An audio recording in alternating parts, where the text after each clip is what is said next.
Aujourd'hui, je vais vous donner deux conseils. C'est deux conseils qu'on répète pratiquement à chaque saison, mais ça, c'est juste parce qu'on veut être certain que le message passe bien. Premier conseil, lorsque vous vous aventurez sur la glace, s'il vous plaît, si c'est pour faire de la motoneige, suivez les sentiers balisés. C'est de loin la place la plus sécuritaire pour pratiquer votre sport favori, la motoneige.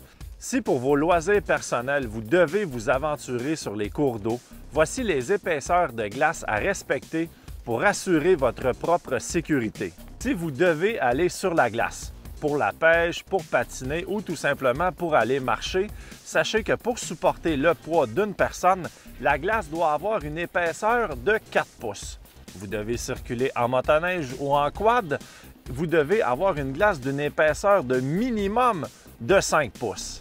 Si vous devez vous aventurer sur la glace avec votre automobile, ça vous prend une épaisseur de glace de minimum de 8 pouces. Et sachez que les clubs de motoneige ne s'aventureront pas sur la glace avec leur surfaceur avec une épaisseur minimum de 12 pouces. Donc, c'est des choses très importantes à savoir, mais le plus simple, c'est évidemment de pratiquer votre sport préféré là où le sentier sur les cours d'eau est balisé.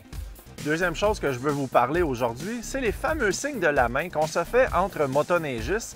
Et c'est une question de sécurité, mais des fois, c'est un peu confus. On ne comprend pas trop qu'est-ce que l'autre motoneigiste veut nous dire et des fois, on n'est même pas sûr que nous, on fait le bon geste.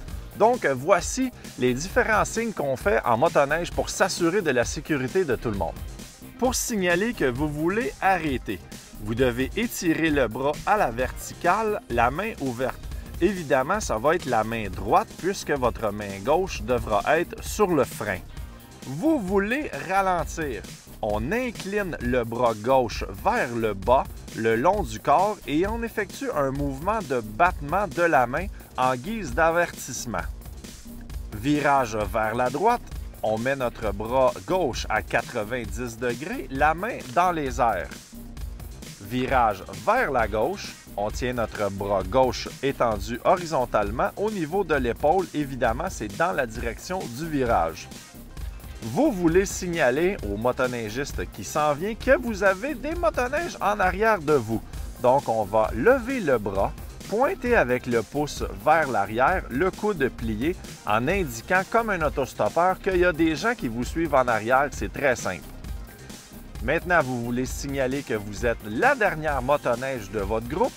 On lâche la poignée de gauche, on garde la main fermée au niveau de l'épaule et le poing fermé, c'est ça qui veut vraiment dire que vous êtes le dernier.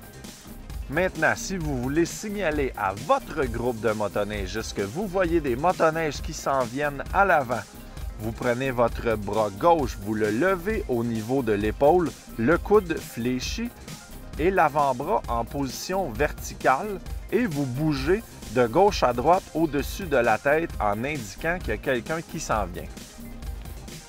Si vous suivez ces quelques petits conseils, ça vous permettra de passer une belle saison de motoneige en toute sécurité. À la semaine prochaine!